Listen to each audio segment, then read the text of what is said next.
Je suis introverti. Ça signifie que presque tout le temps, je vais préférer être seul et faire des trucs de mon côté. Voir des gens, c'est pas dans mon journal de quête. Et évidemment, un des symptômes, c'est que je suis pas encore à l'aise socialement parlant. J'ai beau avoir 26 ans, avoir fait du théâtre et travailler avec plein de gens, je vais bégayer, être stressé en groupe et le soir, mon cerveau va analyser tout ce qui a été dit dans la journée. Heureusement, pour l'instant, c'est pas bien méchant, et j'ai développé des techniques pour cacher tout ça. Pourtant, c'est assez étrange parce que j'ai l'impression de ne pas avoir été toujours comme ça dans ma vie. Il y a eu des périodes où j'étais le mec qui n'avait aucun problème avec les barrières sociales et qui pouvait parler à un peu n'importe qui. Et il y a eu des années où j'étais une tsundere IRL, j'étais incapable d'exprimer ce que je pensais et je déblatérais des trucs qui me font encore cringer aujourd'hui. Et c'est pas comme si c'était une tendance vers le haut. Ce sont des périodes qui se sont alternées, avec parfois un juste milieu, mais aujourd'hui j'ai encore beaucoup à travailler, c'est pas foufou. Il n'y a pas de secret malheureusement. Si comme moi vous voulez vous améliorer, il vous faut sortir de votre zone de confort. Je vous conseille juste pas d'y aller à fond. Je vous demande pas de faire un one-man show ou de travailler en tant que chef d'équipe. Ça risque de plus vous blesser qu'autre chose. Essayez juste de vous intéresser à ce qui se fait socialement autour de vos centres d'intérêt. Un club, un groupe WhatsApp, un événement, etc.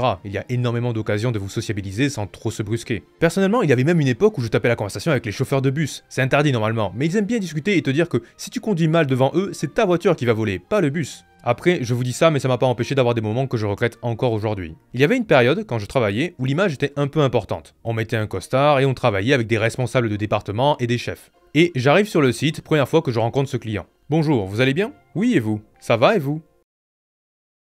Ah putain, j'ai envie de m'enterrer vivant. Et ce serait déjà bien si ça n'arrivait qu'au travail, mais c'est pas le cas. Un jour, dans ma résidence, il y a une sorte de désinsectisation. Donc, à une date donnée, un mec passait dans les appartements pour appliquer un produit. Il est 8h, ça sonne chez moi, j'étais en télétravail en prévision de cette venue. Je dis j'arrive, je viens ouvrir la porte, le mec se présente, je suis là pour l'intervention. Et là, dans le plus grand des calmes, je sors, j'ai entendu merci.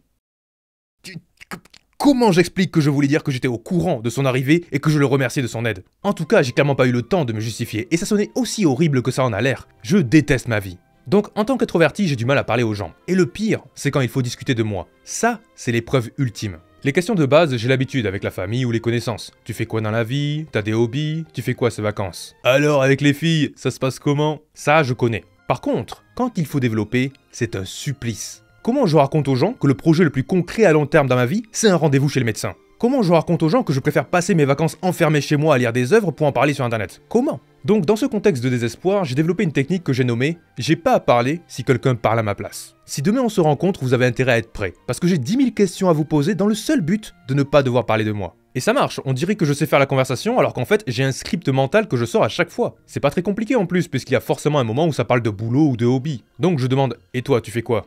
Ok, depuis combien de temps? Et ça va, c'est pas trop dur? J'ai entendu dire que...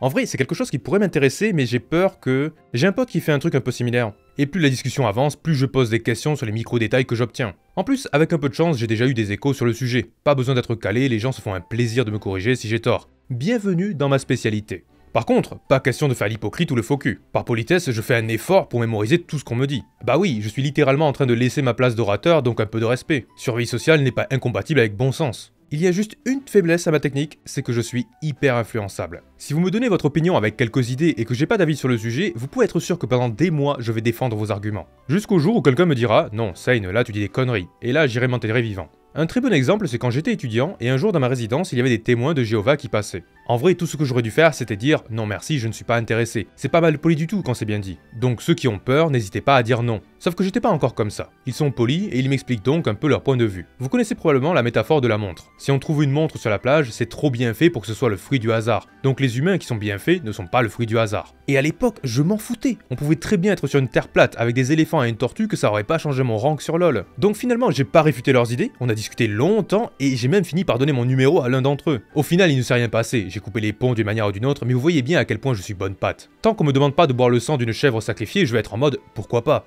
Et toutes ces anecdotes montrent aussi très bien un autre de mes défauts. Je me fixe très facilement sur certaines choses. Le soir, y a rien à faire, mon cerveau va analyser toutes les options de dialogue que j'ai ratées dans la journée. Heureusement, je trouve que ce n'est pas forcément une mauvaise chose. Trop tergiverser n'est jamais bon, mais là l'objectif est positif. C'est dans ces moments-là que je me rends compte qu'il y a des choses que je pouvais dire d'une autre manière. Des fois, je suis mal poli sans m'en rendre compte, et je préfère le comprendre tard que jamais. Parce que je pense qu'on peut être introverti et très social. C'est juste que selon moi, introverti, c'est quand on regagne notre énergie en étant seul, et l'extraverti se revitalise en la présence de gens. Autrement dit, quand on est introverti, c'est que les gens nous fatiguent.